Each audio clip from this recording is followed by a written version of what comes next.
The afternoon sun spilled through the marble windows of the grand mansion, glimmering across gold-framed portraits and polished floors. Everything screamed perfection, except what hid beneath. When the new tutor walked in, wearing a faded suit and carrying an old briefcase, the rich mother's laughter echoed like thunder in the hall.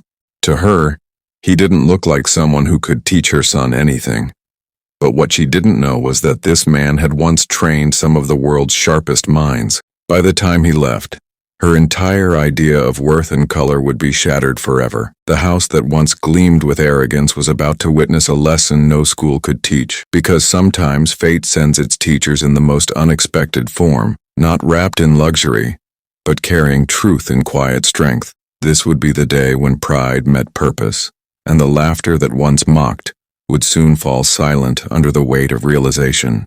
If this moment touched your heart, make sure to like, share, and subscribe, because every story here reminds us that humanity still exists. The Reynolds family was known for their wealth, old money, inherited privilege, and a reputation polished by power. Their son, Nathan, was bright but spoiled, raised in comfort, yet starved of humility. His grades had started to fall, and his mother, Evelyn Reynolds, refused to let their family name appear anything less than perfect. She demanded the best tutor money could buy, someone prestigious, well-dressed, refined. But when the agency sent Mr. Daniel Carter, a black man from the city's public school system, Evelyn nearly canceled on sight. Still, her husband insisted on giving him one session, so Daniel was shown to the library, a room that smelled of old books and silent judgment. Nathan sat across from him, rolling his eyes, expecting another boring lecture. But within minutes, Daniel began asking questions no teacher ever had. He didn't talk at Nathan.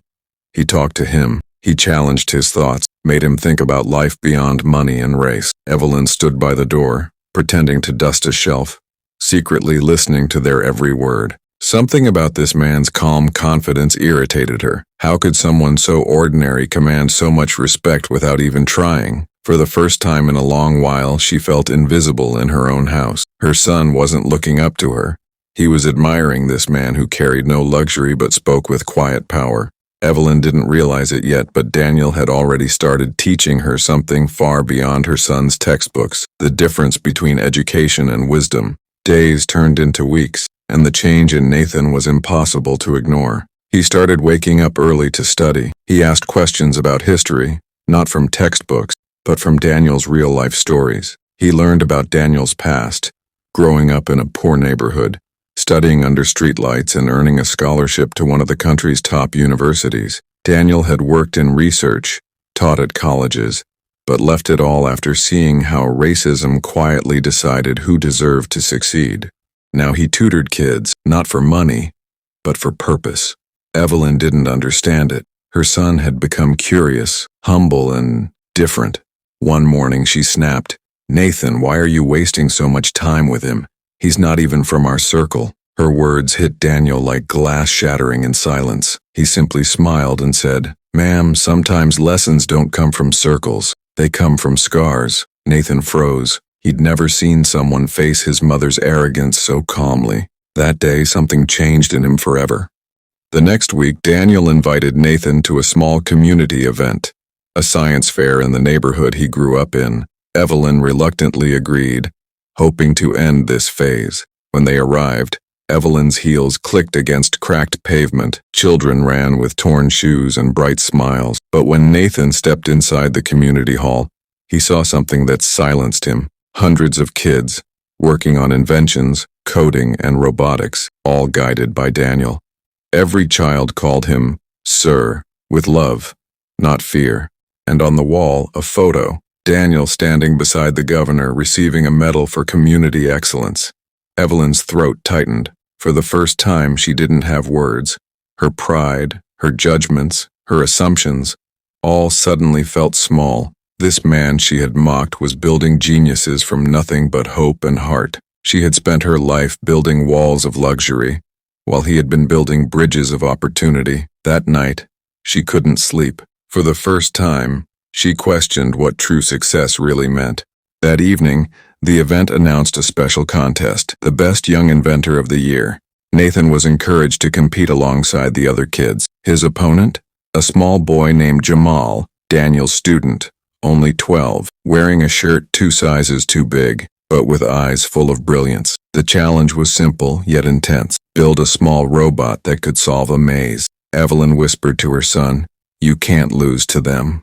But Nathan wasn't listening. He looked at Jamal and said, "May the best mind win." As the timer began, both kids worked intensely. Sweat, laughter, focus. No walls between them, no color, no pride. Minutes later, Jamal's robot solved the maze perfectly. Nathan's was close, but missed the final turn. When the crowd applauded, Nathan clapped the loudest. He shook Jamal's hand with a genuine smile. Evelyn sat in disbelief. Her son, the heir to a fortune, cheering for a boy from the projects. Daniel stepped forward and said softly, "Mrs. Reynolds, your son didn't lose today. He just learned what most never do.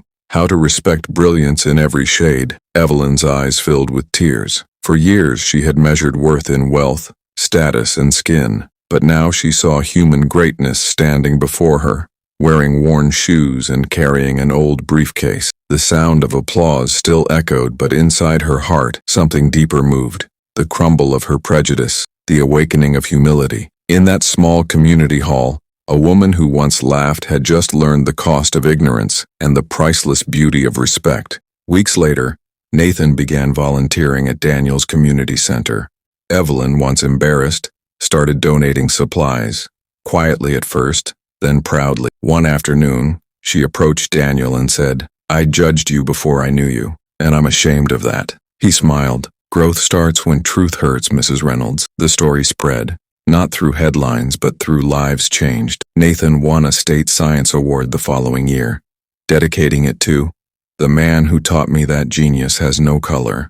Evelyn stood in the crowd clapping with pride, not for her son's achievement but for her own transformation. And as Daniel packed his old briefcase and walked home under the setting sun, one truth echoed softly in Evelyn's heart. Money can build mansions, but only humility builds character.